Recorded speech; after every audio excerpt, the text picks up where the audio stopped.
Fostering partnership between artists, gallery, and art institution, as well as private sectors, can result in the co-creation of new values, as well as nurture and stretch the boundaries of the interdisciplinary lenses to consider a history of and current potentials of art and artists to advance, advocate, and amplify social change during these uncertain times.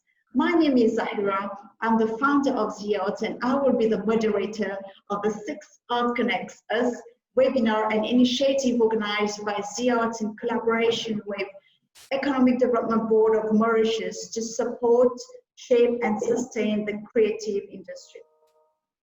No doubt, the outbreak of the COVID-19 pandemic and the resulting shutdowns have put immense strain on the art and cultural industry.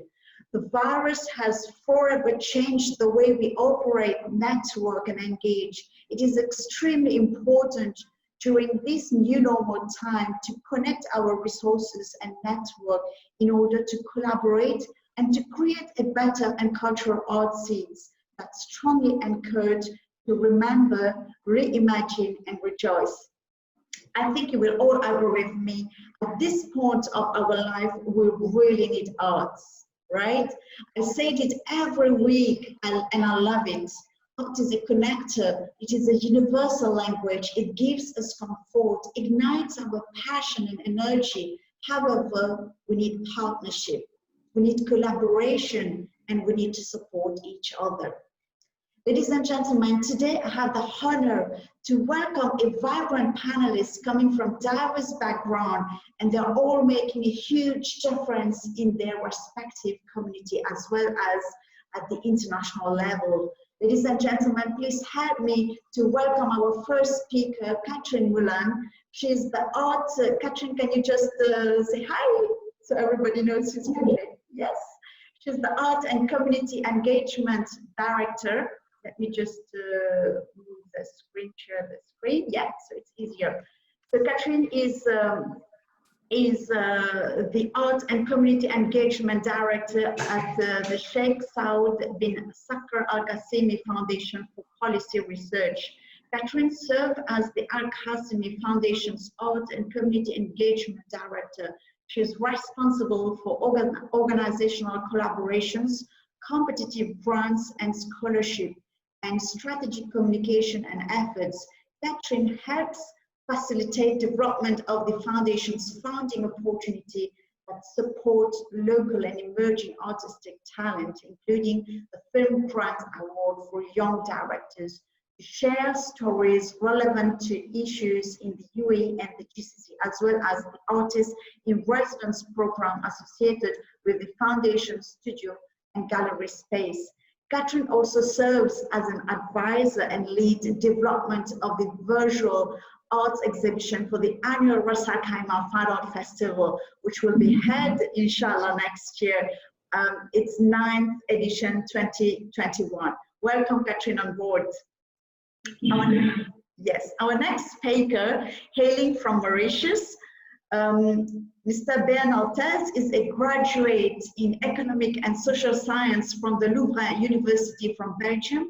He holds multiple professional management diploma and accolades from Europe. He has had various general management roles in the brewing industry, where he has acquired substantial experience in the fast-moving customer good industry. Since 2013, Mr. Tez is in Mauritius, and he's the CEO of the leading beverage company, Phoenix Bev Limited in Mauritius. Welcome, Mr. Tez, today on board with us, and we're happy to have you. Thank you very much. You're welcome. You're welcome. Hailing from Singapore, I'm sure many of you know him. Ryan Mario is an educator by profession and an art journalist by passion. As a writer of contemporary art, Mario has developed a keen conceptual sense towards the analysis of artwork, artistic paradigm in the market. Mario's primary research trajectory is on the economic and cultural balance in the art business, and his works mostly delve into the social and cultural impact in the local context. He has aided both emerging artists and the industry heavyweights with the documentation of their works and written several published articles for major arts events and fairs, including the Art Connects Women. Through his writing and art education initiative, Mario aims to fortify Singapore creative diplomacy with other countries within the art sector. He's the writer and co-editor of the art book Women Artists Around the World in 2019 and 2020, launched by ZeeArts in Dubai.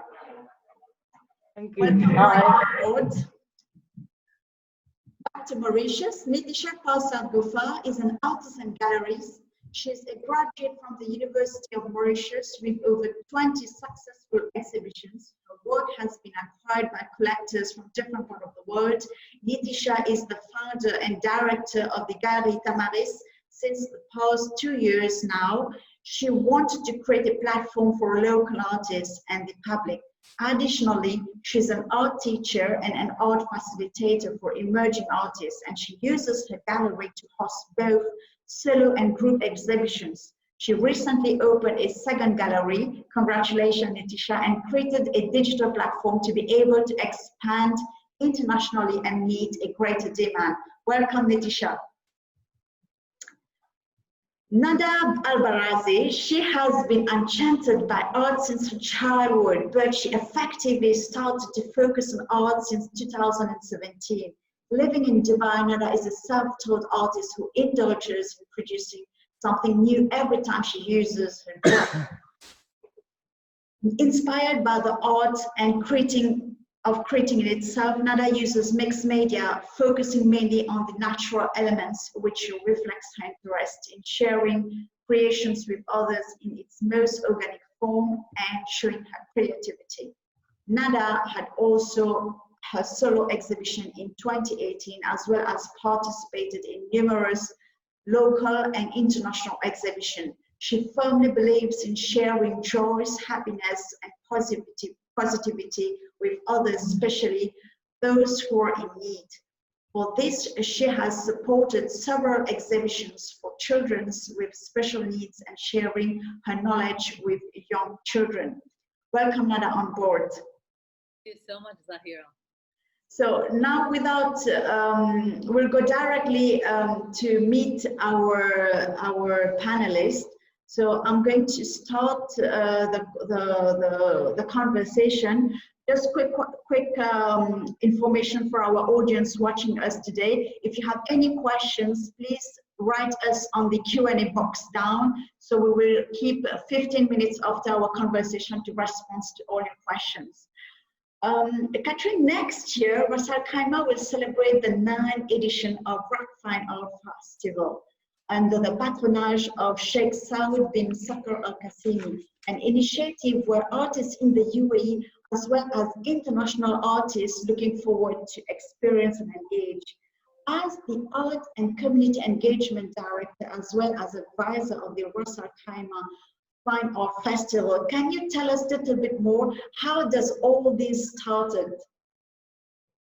Well, it started 9 years ago almost at this point, because there wasn't an art scene in Ras Al Khaimah per se. Okay. Well, we started the festival 9 years ago because we wanted to bring artists together in Ras Al Khaimah. There is a booming art scene happening in Dubai.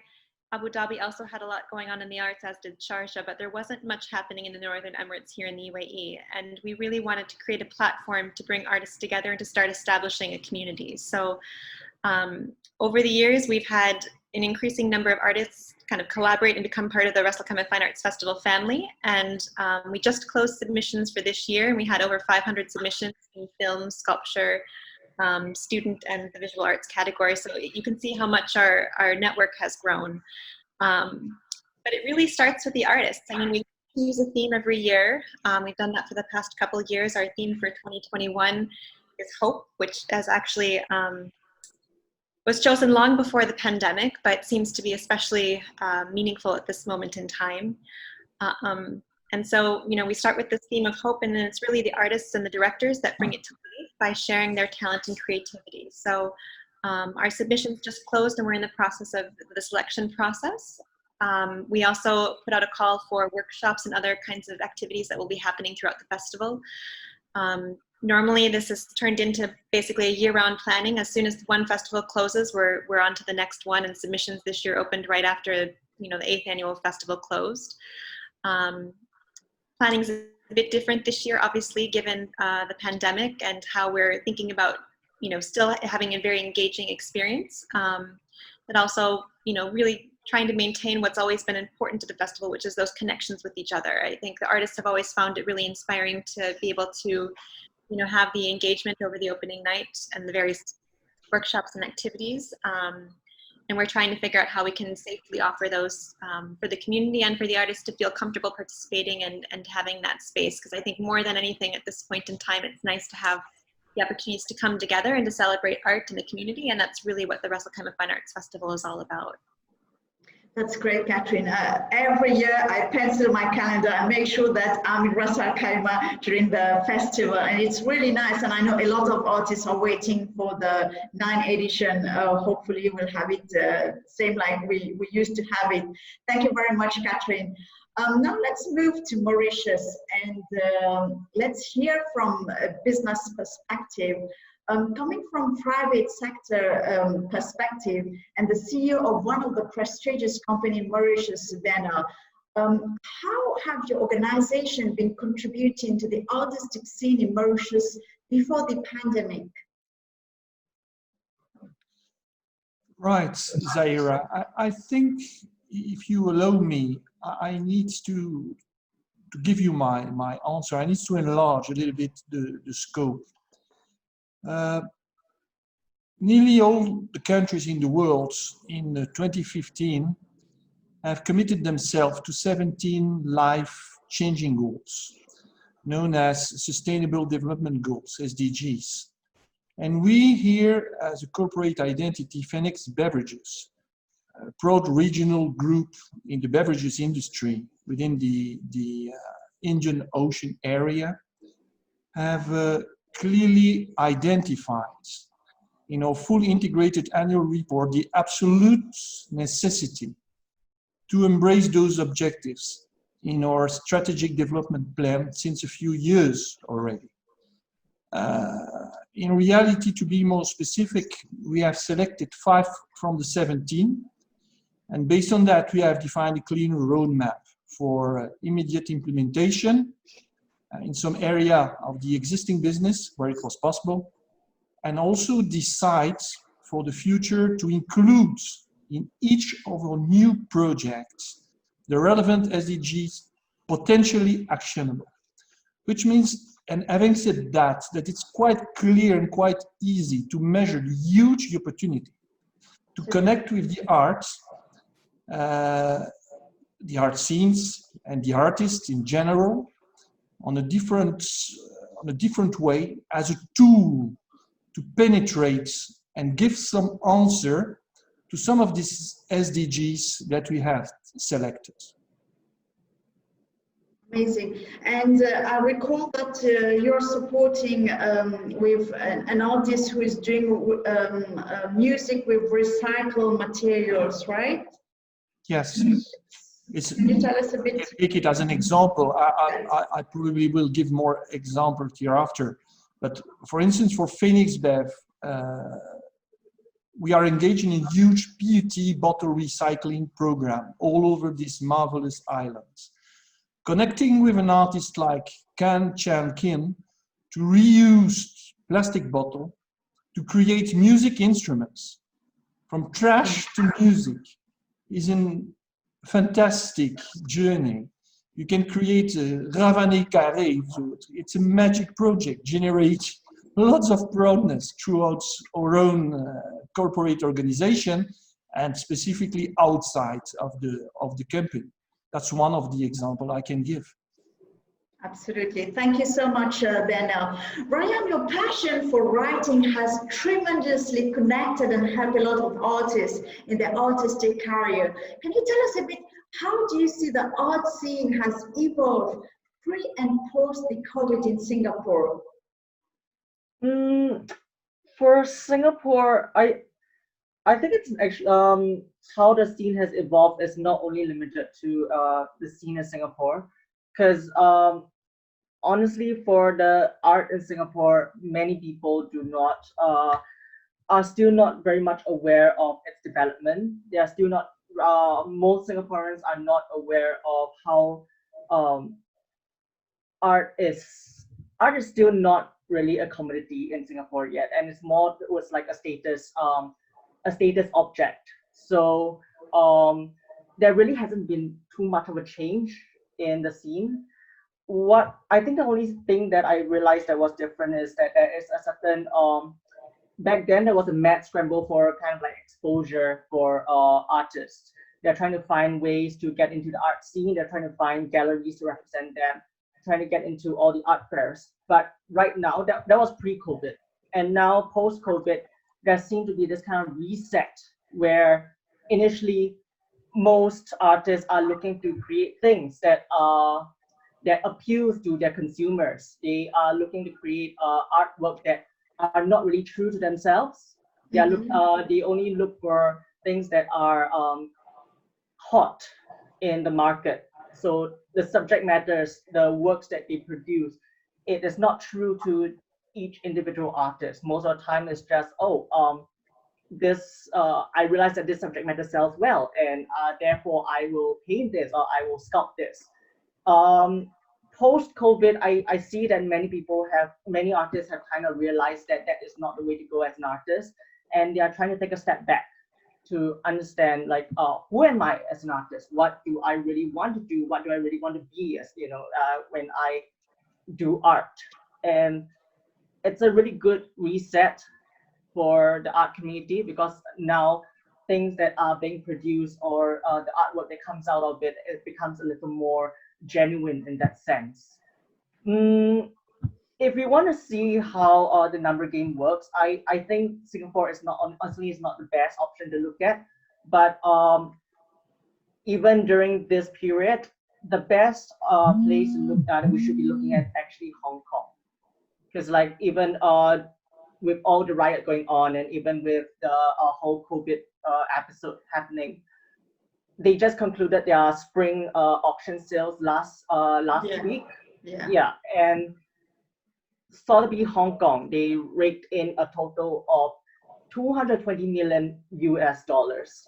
They claimed the first position for that. So like I'm just gonna give you a bit of time to process how many zeros that is, but it really shows that even amidst this pandemic, even amidst all the social unrest, there is still much hope for the art industry. Great. Thank you, Ryan. Thank you for giving us a bit of information from the other part of the world. Nitisha, you have started as an artist and today you're supporting other artists for your gallery, Gallery Tamaris. Can you tell us the story? What has triggered you to shift your perspective? I know you're still an artist, but from the artist to the gallerist. Well, 13 years back, when I was painting all the time, and I found myself with a room full of paintings and didn't know what to do with all these artworks and where to go, I realized that there were so many unknown artists, degree holder like me, who was in the same situation. The idea of opening a gallery emerged. My vision was to promote Mauritian art and have the desire to do interactions between local artists and the public through meetings and exhibitions. I wanted to create an artistic platform for human exchanges. So, with the precious help of the actual curator of the gallery, we opened the gallery in 2009. Things were not easy at the beginning. We have to do lots of marketing as we were new in this industry. We got a quick response from many artists in the region of Black River coming to us as they were very excited to have a gallery nearby. It all started like this.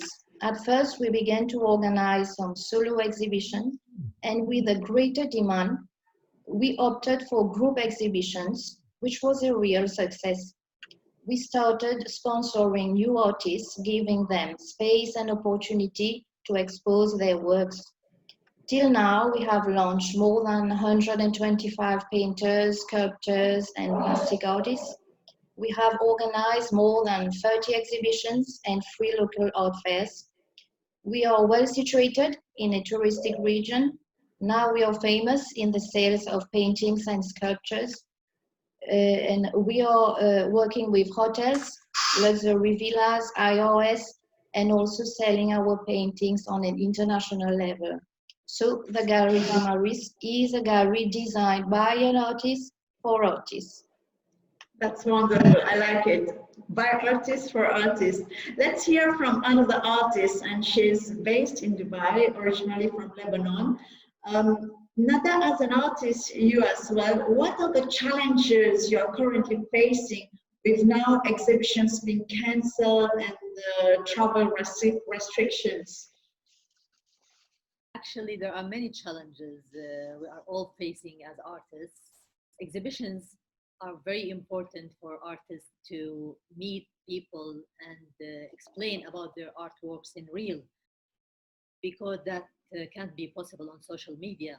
Once you meet people, you have the chance to talk about your artwork as color, tone, composition, and texture. Also, I experienced a level of loss from my sales, delayed of workshops also as well. Showing the work on screen doesn't have the same effect, of course, once we are in real the exhibition. Absolutely. Absolutely. But at the same time, I have benefits from COVID-19 crisis. Like now, I'm focusing more on producing new artworks. I'm working on my bio to make it more accurate and strong. I'm scheduling a new schedule for my life. I'll call it the new life of working hours and also relaxing some other hours. Trying to go strengthen my online presence. I'm trying also to produce more and more artworks to keep myself busy. I exhibited in many virtual art exhibitions since COVID-19 started to keep my mind active, creative, and healthy. And I feel like I'm there. I'm still there in the art community. Yes, yes. So, but for the traveling, I think now it's much better than before. Like if I want to compare it before 6 months, it was really difficult, but now it's much easier. But for me, I don't think there's need for travel if we don't have like main reason behind that. Because here we are living in UAE in safe place, and they are taking all the measurements for keeping us safe. So I think it's now for me, I want to stay here for time being. That's right, that's right. I met also a lot of artists. They said that the COVID time was a time for them where they have been really creative, productive, and proactive, and you confirm it. And I can confirm it myself. I have been really creative during the lockdown, and I'm working on my solo exhibition, and hopefully next month I'm going to have my solo. So it was kind of, being productive. Congratulations. Congratulations. Catherine, I'll get back to you. I remember myself, I was awarded the Artist of the Year back in 2016 in Ras Al Khaimah Fine Arts Festival. And every year the festival is growing, as you said, evolving and bringing innovation to creativity. Also, what I have noticed that the organization has managed to bring artists from across the world, because the time when I participated, there was only few international artists, but now you just confirmed there have been over 500 applications. Also, what I like is the festival, like last year you have been curating series of workshops and provide also opportunities for emerging film directors. How do you build this relationship and nurture those relationships with artists? I think it comes to make those genuine connections and viewing the festival as a platform for making connections. What makes it special, I think, is that Ras Al Khaimah is unique in the UAE in that it's still has very much of a kind of small town feel, even though we're in the midst of a global society. And I think what we've tried to do with the festival is really showcase what makes Ras Al Khaimah unique, which is the community-based spirit. And we've showcased that in many ways. Our visual art exhibition is actually in a recently restored historic village that's unique across the Gulf region. It's one of the very few villages that's still standing that shows pre-oil architecture.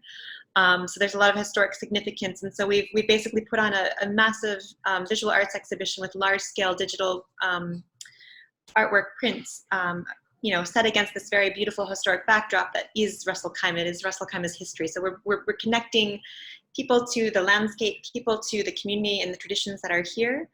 And I think when we talk about how we structure the program, how we structure workshops and things, it really is about how do we do that in a way that allows people to get to know each other, build connections. We've had a few instances where artists have met each other and, you know, gone on to collaborate with different artworks in future festivals. And I think that's something that really makes us quite proud. So when we look at now how we structure things, you know, it comes down to how we host our visiting artists that are coming internationally or even coming from other Emirates for the opening weekend. You know, how can we create a space for them to get to know each other and network in the hotel at the opening night? How do we structure things around a lot of different interests so that people from the community can connect and say, I'm really interested in painting and there's these painting workshops, or I've heard of this artist who's going to be running this workshop. She or he is someone that I've always wanted to meet, so I'm definitely signing up to participate. And I think what you see with a lot of our offerings is that they're focused on the people and the stories of the community, and you know, that could be the artists sharing their journeys and their self-expression through their art, or their films. And just, you know, when we've had these artist tours as well, or the tours of historic Ras Al Khaimah and the food groups and everything else that comes into it, it's always been about telling stories. And I think stories are a natural connector. And I think what's exciting about COVID, if you want to talk about some of the opportunities that have arisen, is that people seem much more keen to do and want to connect and collaborate. And so we're looking for next year to collaborate with more arts organizations across the UAE in terms of how we think about offering programming for the festival, how we think about curating the exhibition. And that's something we're very excited about, to add a new element and bring people together. Because as we expand our network and can connect other networks, there's a lot of different opportunities to build new things and be creative together. And I think that's something that we're very much looking forward to doing with our upcoming festival, but it's something that we've been focusing on from the very beginning. And I think you don't see those kinds of efforts, you know, taking shape in the first year or two, but certainly year on year, if you're consistent, you do start to see those networks growing and people coming together and finding new ways to contribute to what's become a great annual event, whether they're from the local community or from the UAE, or based in the UAE, or coming from overseas. It's been really nice to kind of expand out and see how art is this natural connecting force for a lot of people. And I think in the UAE, especially when you have such a diverse group of individuals living here, you know, art really is about sharing different perspectives and worldviews. And I think it really, again, speaks to what makes Ras Al Khaimah and UAE unique as well. Absolutely. I think you mentioned a lot of very interesting things. I love Ras Al Khaimah personally, and every time I get the chance, I just, you know, if I want to relax, I go to Ras Al Khaimah. It's unique, it's different, and it's a very relaxing place. And I'm looking forward as well to have a bigger and better Ras Al Khaimah Find Out Festival for next year, and looking forward to collaborate and to probably on an exchange program, because now everybody is talking about collaboration, and it's really, really important to promote each other and to collaborate. This is how we bring the arts in, because art itself is a connector, and we as individuals, if we don't connect and if we don't collaborate, so we are not contributing to the art scene as such. Mr. Ter, can you tell us a little bit how your organization's culture has impacted the art scene in Mauritius, and why do you think it's really important for other private sectors to support and help the creative industry? It's a tricky one, Zahira. It's very easy.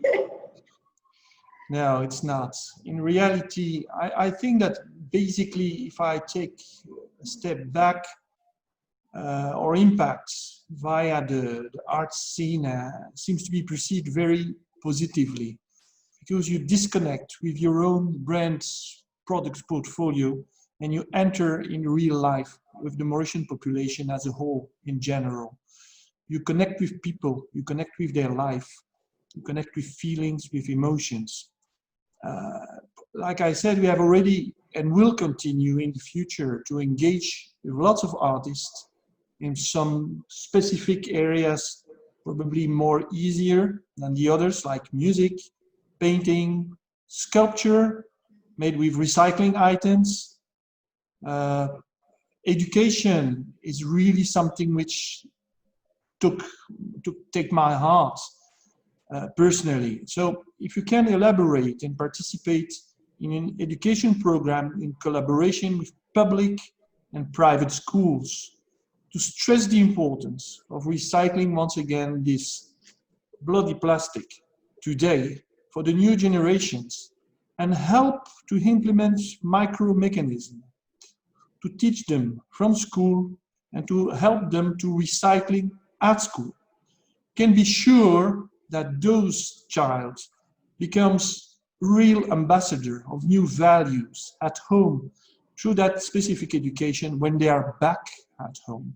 So you are you are taking a part of the responsibility to prepare the future. On a more, let us say, business perspective or marketing point of view, you can make lots of things. The sky is the limit.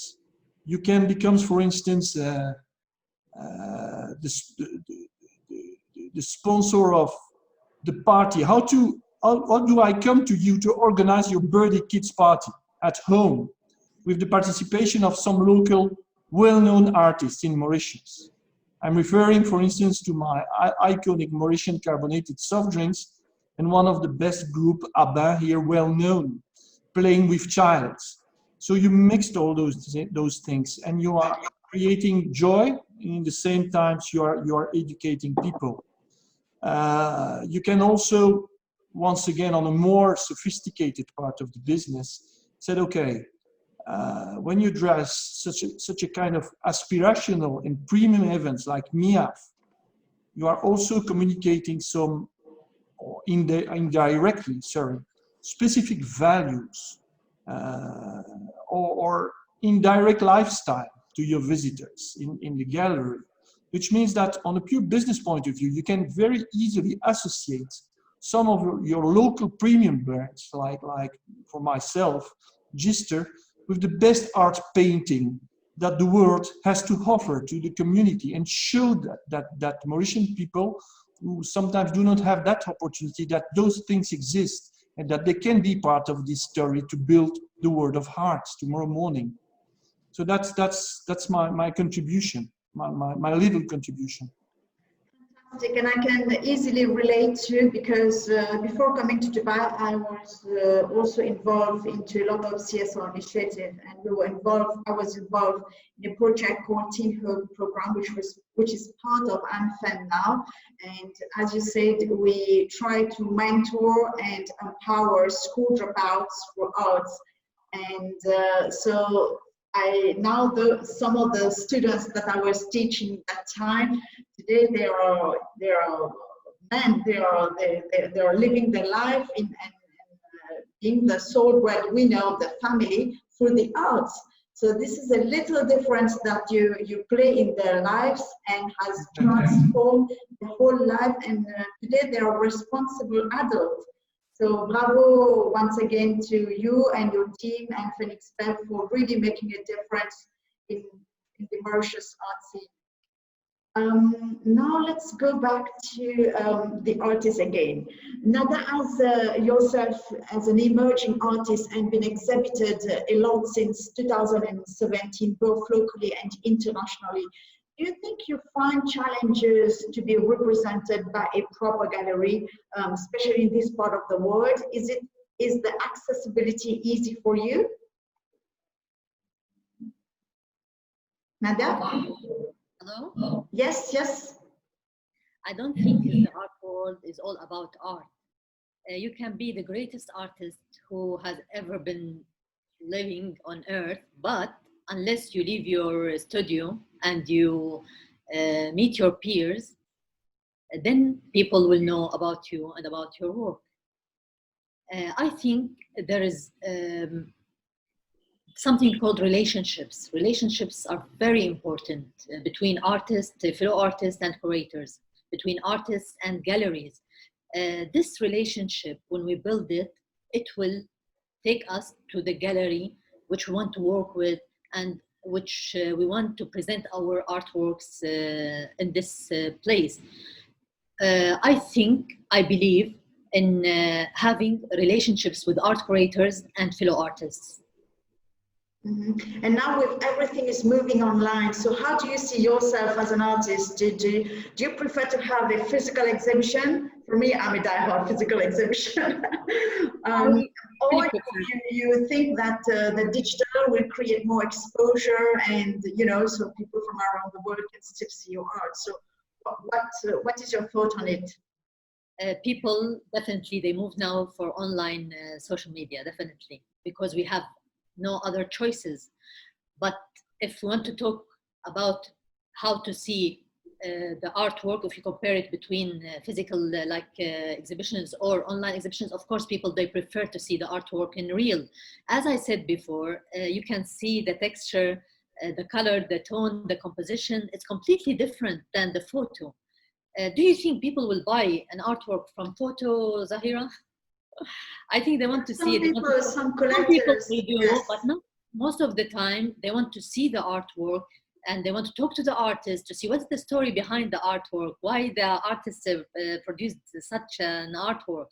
And I think this all depends on relations. Again, relationships. It matters in artwork and in everywhere else. I totally agree with you. I spoke last time to an art collector and he told me that, you know, buying an artwork is building relationship. It's true. And you said it today as an artist. And this is something really true. I mean, art, I think, needs to see, to feel it, to smell it, to feel there are piece. many talented artists and they have amazing work, but they don't know how to market themselves. And this is a problem because, or they don't like to go to exhibitions, they don't like to communicate. And I think this is a very important point. Great, thank you, Nada. Yes, thank you, Nada. Ryan, as an educator, how do you think, and I'm curious to know, how you can actually foster synergy and help artists to connect with galleries, art institutions in these challenging times? Well, thing is, my main focus, although it's in education, you got to find the right medium to communicate your ideas to people. As an educator, we kind of see ourselves like, you know, doctors, where we need to analyze what is the missing ingredient in helping other people understand this. And for the arts, it's a lot more difficult because um, many people always see art as something just like a hobby or something that you can't really make money out of, and especially like coming from this part of the world, you know, Asia and all like the Eastern ideologies, you get really this conflicted mindset that I want to do art. I want to get into art education. I want to graduate as an artist, a sculptor, a writer. And then your parents will go, "Oh no, it's you can't earn money from there. You only make money after you die, or you're gonna be a disgrace to the family," kind of thing, you know. So, I figured what most people lack is understanding the intimate nature of art, where it is not a subject, it's not something that you just do because you like it. It's more towards the growth of humanity itself.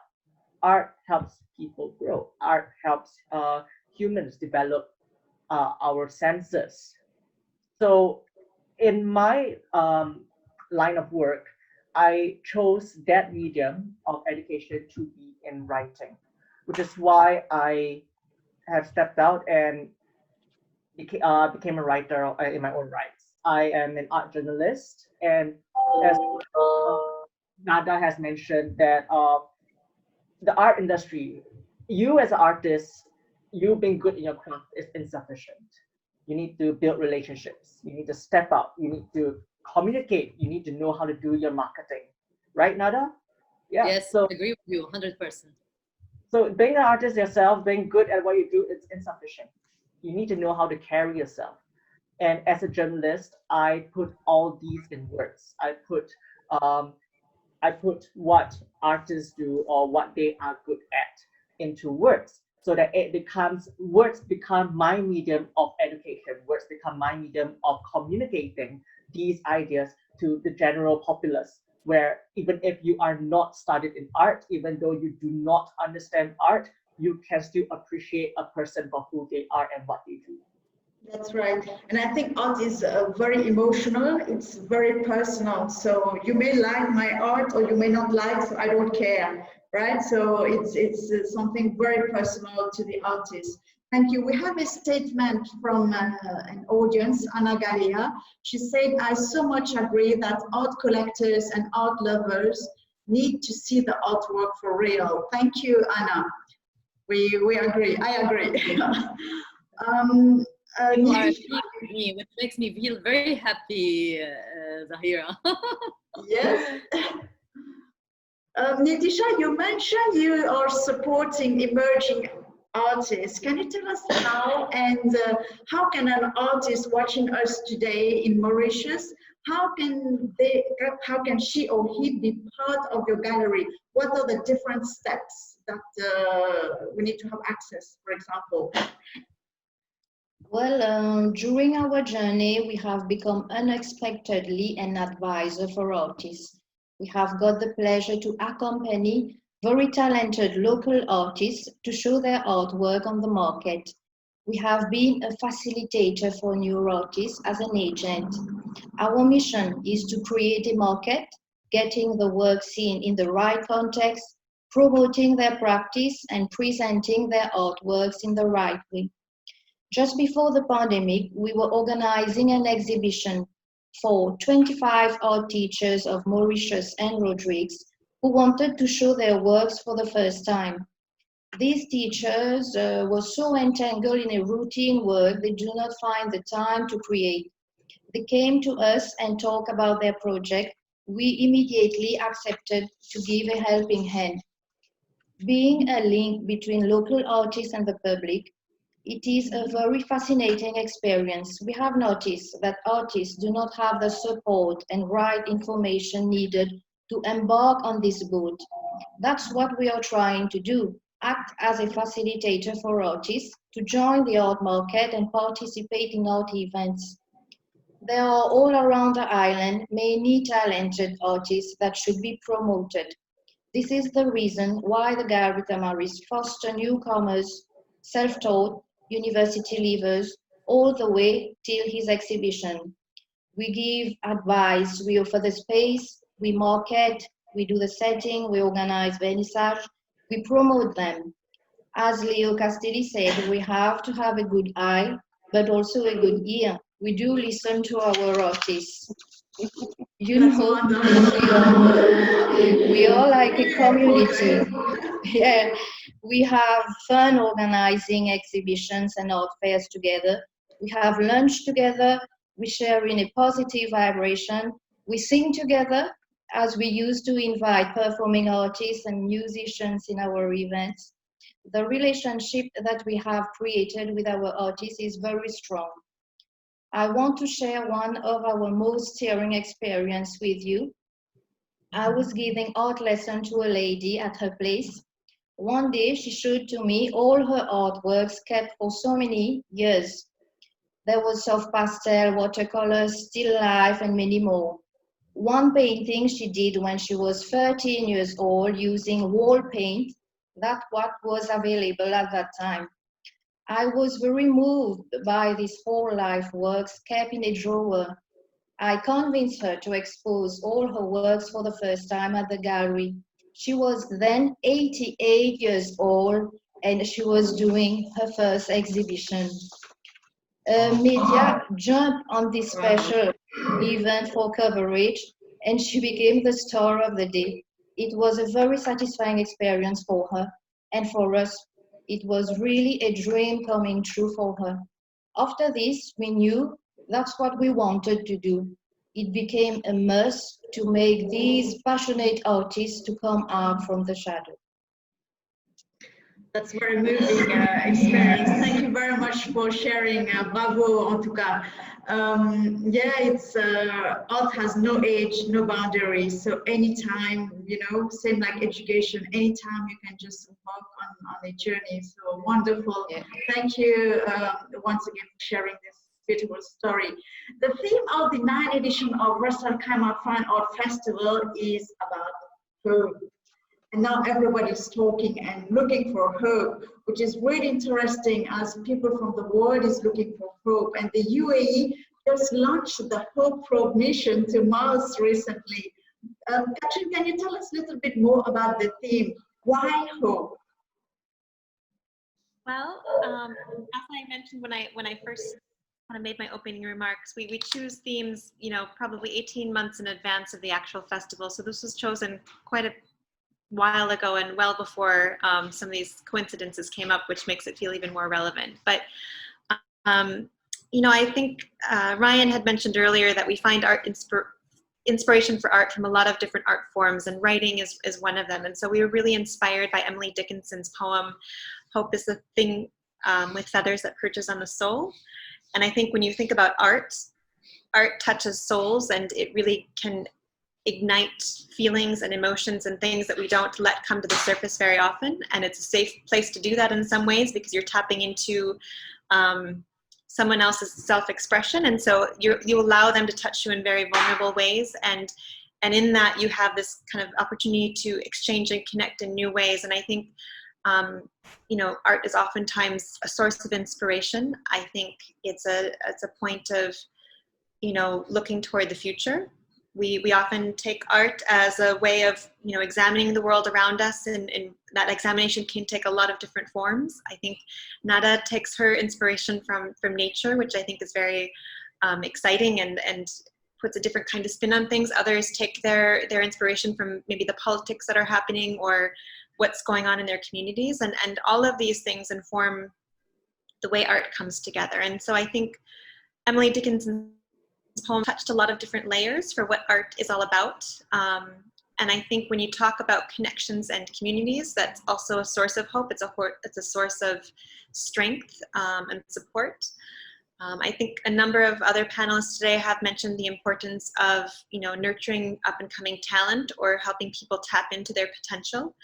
And I think, again, whether you're self-taught or, you know, professionally trained, all of us have some kind of artistic talent inside, whether we want to acknowledge it or not, whether it's something that we'd feel comfortable sharing or not. But there is that piece of creativity that's in each one of us. And so I think in choosing the theme of hope, we were really trying to find ways for people to connect with themselves, to connect with others around them, but then also this bigger idea of, you know, humanity is all about forward progression. It is all about hope. It is how do we connect with our past, learn from it? How does that inform our present? And then how do we go forward in the future? And I think, you know, next year is the UAE's 50th anniversary. So that's very much going to be, you know, kind of focus on the future. And I think regardless of what's happening in the present, it's human nature to be hopeful for the future and hopeful for what's to come. And we were just looking for a way to bring that theme to life and create a space for people to reflect on what hope means to them and to the world around them. That's very powerful, Katrin. And now the application is closed already for next year. So for artists who are watching us, because we have artists from all over the world who are watching us right now. So can you tell us next year, when is the application is going to open and what's the process, just for them to know how does it work? So the applications will open in the beginning of April, probably around the beginning of the month. I think our festival closes April 3rd or 4th, so we'd be opening basically the next day. and it's an online submissions process. If you go to racfinearts.ae, the forms and everything are there. But basically, we are looking for, you know, artists who are inspired, film directors who are inspired, you know, professional or self-taught, that really find a resonance with whatever the theme is for the coming year. And so we'd really encourage, you know, anyone to apply and to submit their pieces. Between festivals, we've also started growing other year-round activities. We have a new studio and gallery space that we established a few years ago so that we could keep festival programming happening throughout the year, and again, give artists a space in Russell Kaiman to exhibit beyond the festivals. So on our website, if you go to the Al-Qasmi Foundation website, there's more information on the studio and gallery, but again, there's opportunities for exhibitions. There's opportunities to offer workshops. We also have an artist in residence program that was started this year. Again, unfortunately, the application deadline just closed for that as well. But if you're an artist or a film director and you're interested in getting some funding or some support to have, you know, some creative time and space to do special projects, then we'd really encourage you to look at some of the funding we have available, because I think that's one of the challenges for a lot of artists is they have this passion, but how do you create space in your life where your needs are met and you can actually go and do the work that you're inspired to do. So we've tried to find small ways to support, you know, up and coming talent or people that, you know, would like to have some time and space to work on special projects and to support that, because I think funding is not always the easiest to find, especially again for people that aren't at that very professional level of, you know, artistic commercial, I don't want to call it commercial, but if you don't have that kind of visibility and profile, it can be even harder to find support for the kinds of projects that people might want to get off the ground. And we've tried to create platforms for supporting those things. That's great. Thank you very much, Kathleen, for sharing all the information. So dear artists, please check out the website and get engaged and see you hopefully next year in Ras Al Khaimah for the festival, for the 9th edition of the festival. Now let's move back to Mauritius. Bernard, what is your vision as a leader of your organization during this new normal era? You have been supporting a lot of NGOs in the island like Caritas, Unfund, Live to Life, to name few. I'm curious to know how has your organization has adapted your CSR programming to better reflect, reconnect and reposition your organization vision to support, continue supporting the community for the post-COVID era. Right. I think that's the new normal era. It's just a continuity. It's an opportunity, huge opportunity to speed up the journey that we took a few years ago already to link in reality or corporate social responsibility program to our strategic SDG goals.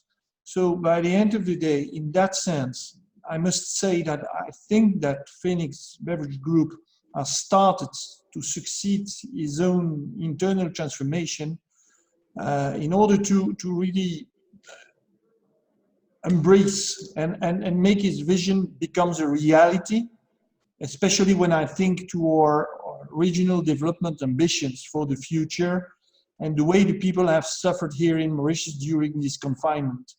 So corporate social responsibility comes through arts, obviously.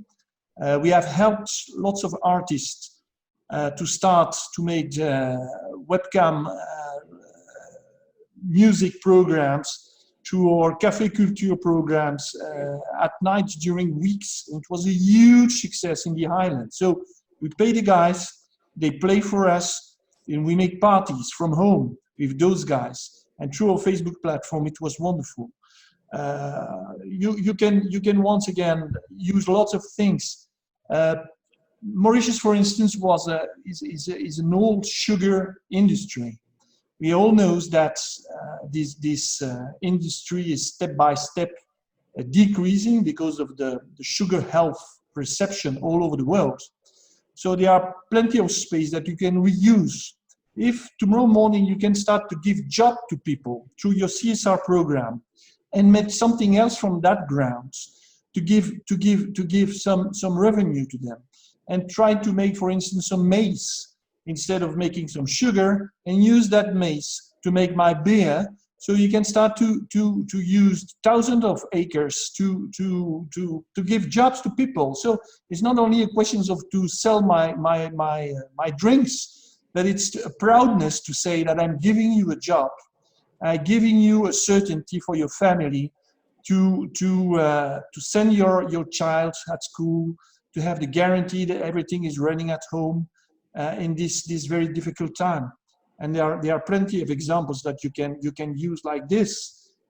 If you take the way I'm embracing the gender equality on hiring people within my own managers, I took the decision now that in the next 2 years' time, 50% of my managers needs to be women.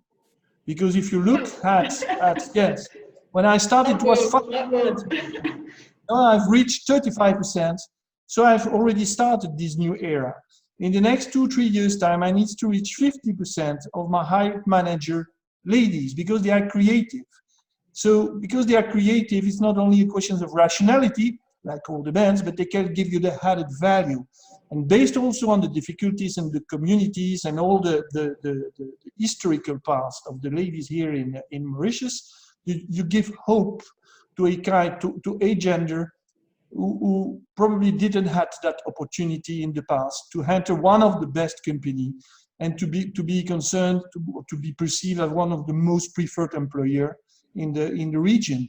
So that gives you proudness at the end of the day. It gives you a huge leverage with people because they're really proud to give a part of their life to you when they come to work for you.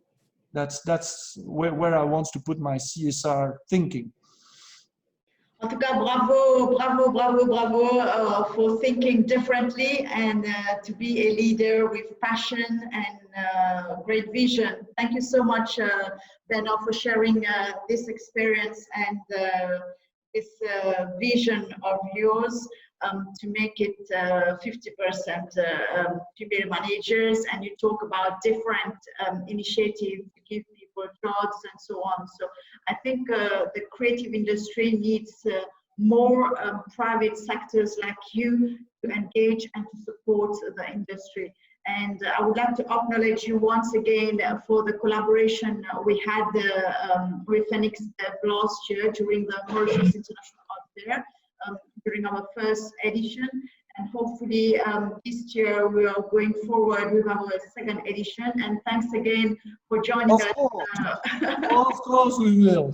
Thank you so much for believing in arts and for your great support. Thanks so much, Bernard. Thanks to you. Yes, thank you very much. Ryan, you have been part of ZeeArts at a certain point of time during the Art Connects movement as well as MIAF. And this year we are moving forward, as I mentioned, with MIAF 2020, despite this difficult time. So as you believe, we now need more arts to see, and the arts needs to sustain. What advice do you have for artists watching us today? Well, for me, as a journalist, I've covered quite a number of art shows, and as you mentioned, I've been working with closely with ZeeArts on the Art Connects Women exhibition and last year's MIAF 2019. So I realized that the importance in these art shows, or actually for the artists who participate, is the subject matter of the art. Most of the time you see there's an oversaturation of certain subject matters, and artists do not realize it themselves because they are very concerned about what they do, how they bring forth certain ideas.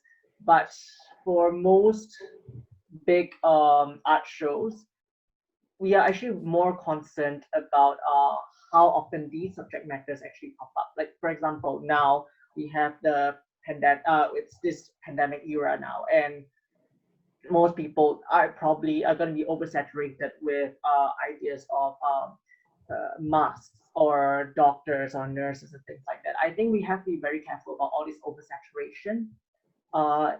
But ultimately, we see that as long as the art that is produced is genuine from the artist, I think that is the most important for them.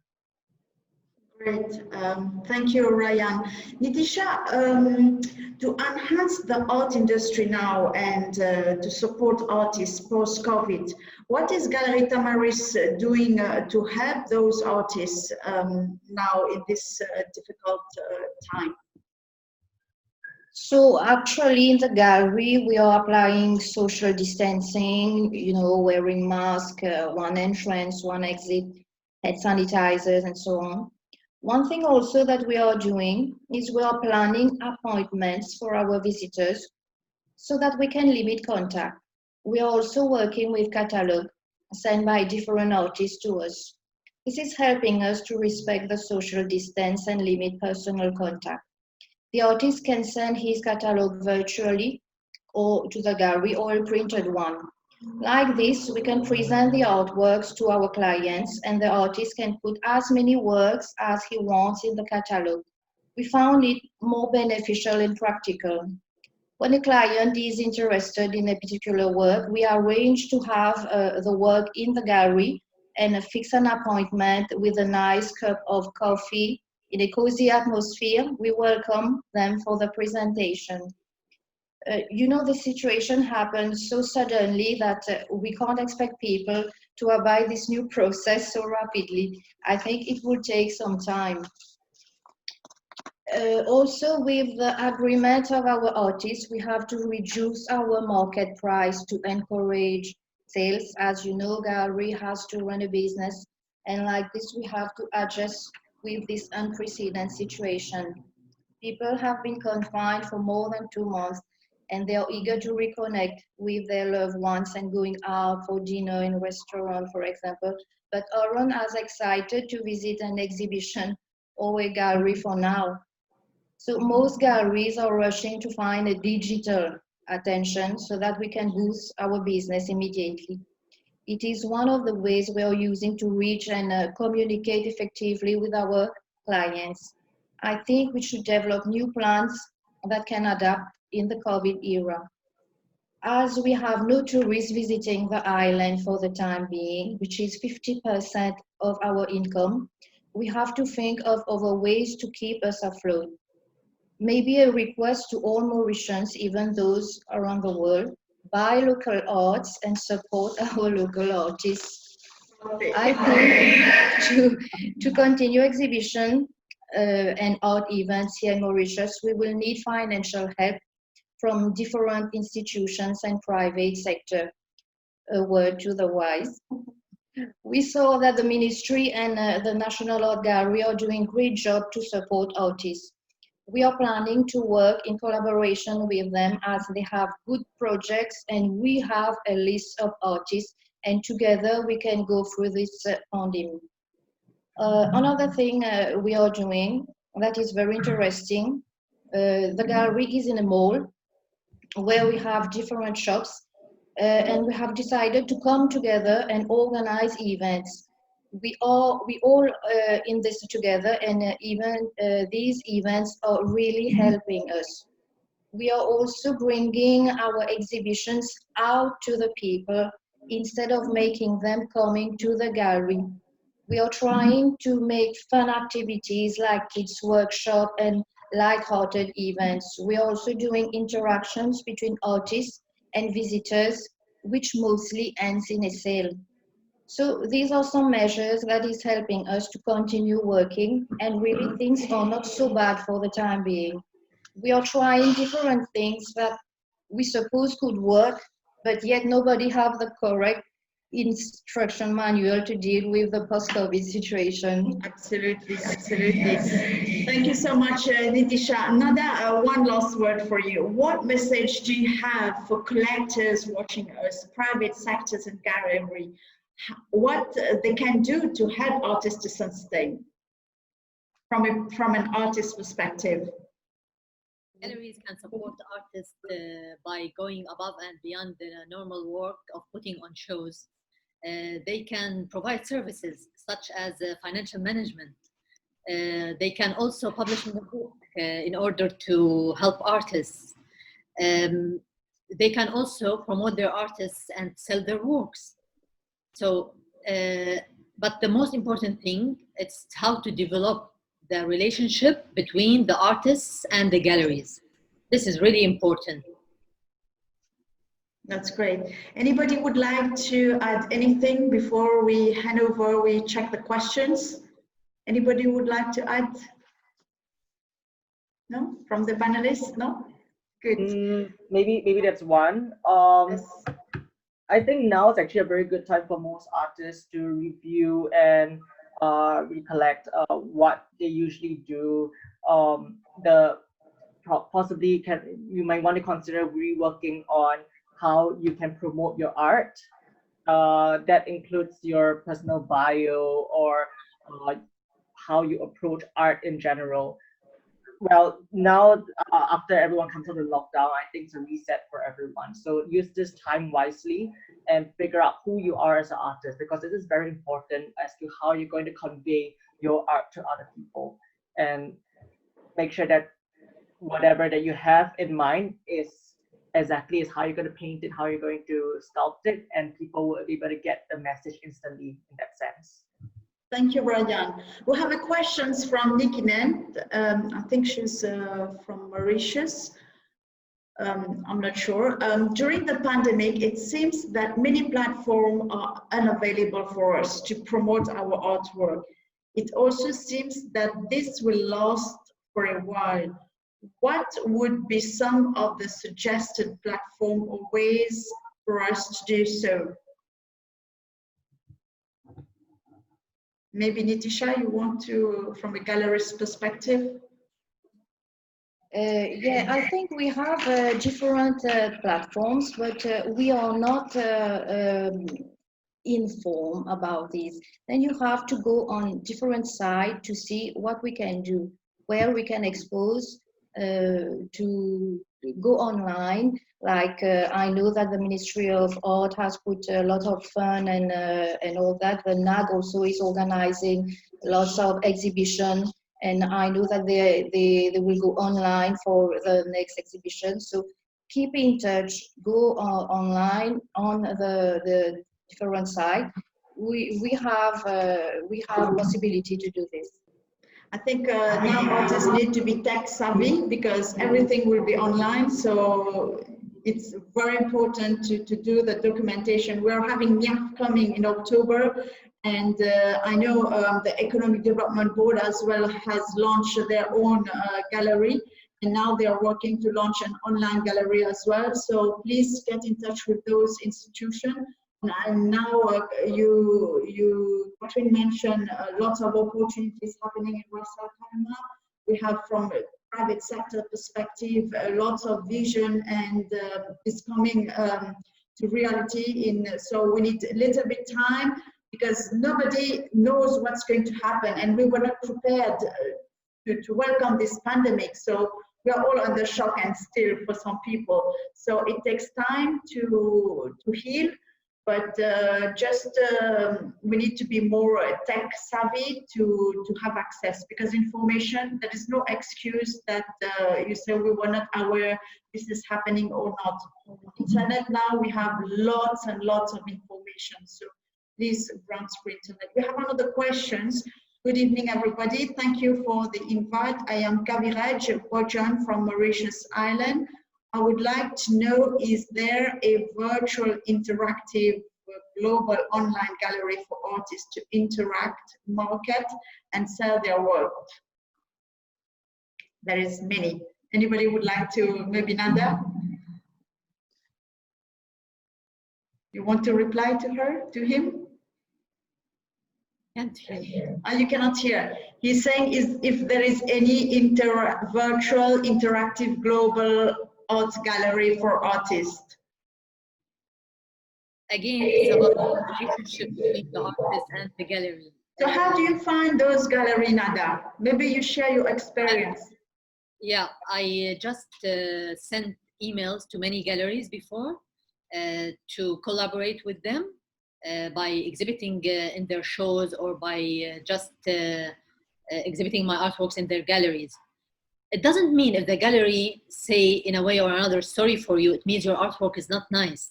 It means sometimes it's not the artwork they are looking for in their gallery.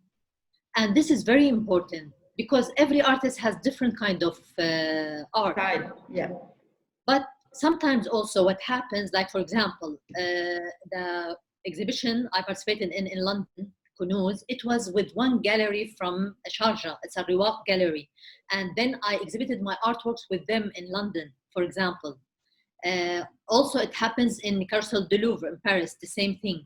So also, there is another way if you connect with the galleries in your place to go and exhibit outside if you find it's better than because you know what happens, sometimes artists, galleries say no to them and they stop doing anything because you know they are disappointed. I understand that, but never give up because they don't mean you in person.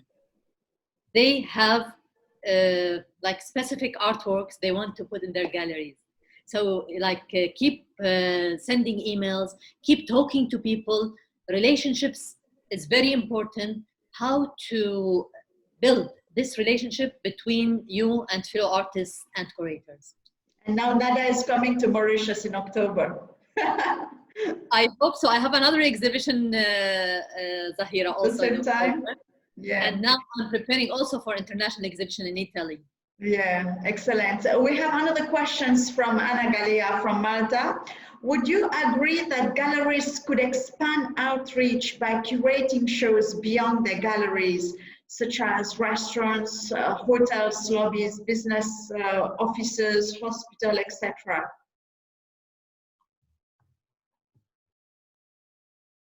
Maybe Catherine, you would like to respond?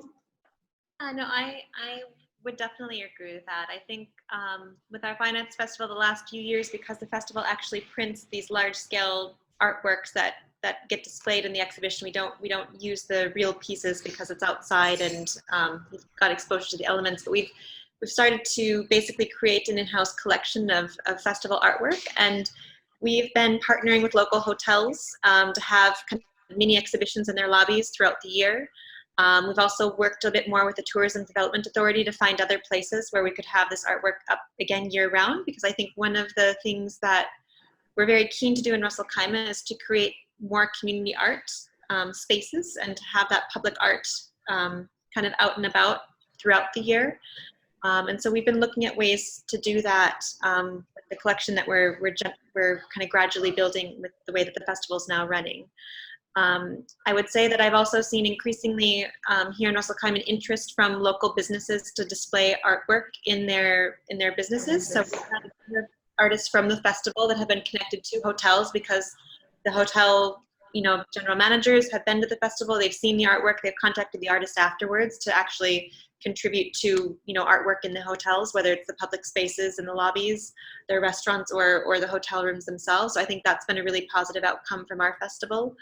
At a smaller scale, I know there's a lot of coffee shops and other kinds of businesses that are getting off the ground, and one of the things that they're very keen to do is to set themselves apart, and obviously art and what's up on the walls does that very nicely. And the opportunity to then kind of gradually, kind of schedule different exhibitions or have different artwork on the walls from different artists throughout the year. It's also, a benefit to the patrons coming in. They'll go, oh, I love that piece, I want to buy it. Or, oh, I really, loved this artist in general. Can you connect me? I'd like to, learn more about the work. Or, oh, you've changed things and now there's something new to look at on the wall. So I think there's a lot of possibilities to kind of expand beyond the traditional galleries. Not only to the benefit of the artists, but also to the benefit of the community and just kind of how they perceive art. Absolutely. And we as ZeeArts as well, we basically collaborate a lot with hotels. One and only Royal Mirage is our partner for the Art Connects Women. We collaborate with the Group Accor, many of the hotels, Pullman, the Retreat. We have a gallery space at the Retreat Hotel. at the park. So I think it's really, really nice to connect. And I have also see that a lot of offices here in Dubai now, what they do, they are renting artworks from artists for a certain period of time. And then, you know, they don't buy the artwork, but they rent it for a certain period just to support the artists, but at the same time bring arts to work environment. Because don't forget, art boosts our energy, and it gives us a lot. It connects to our souls, and it gives us a lot of positivity. We have one last question from Majo. Definitely, Ras Al Khaimah Final Festival is one of the most beautiful festivals in the UAE. Everything from the artwork to all that surrounds it. So it's a nice comment. I'm glad you enjoyed the festival. Hope to see you in 2021. Yes. Well, if we don't have any questions, so we will end here. Thank you very much to all the panelists. You've been really a great speaker. Thank you for sharing all your knowledge, your savvy, and your vision and your passion. So I wish you all the best in your future, and hopefully to connect with you in another way. Also, thanks to all our audience. We have the video recording, so we will share it through our YouTube channel. And we have our next webinar on next week on Wednesday. This one we're talking about the Art Connects movement. So we're bringing east to the west, north to the south. So we'll have artists, one female artist from different continents. So Bernard, please join us. It's all about women. And so these are the female artists who has participated with us from the first edition to the 4th edition this year. And next year we are celebrating our 5th edition, hopefully. Very much. If you have anything to add, I will say goodbye. Thank you very much. Bye. Bye. Thank you. Bye-bye. Bye.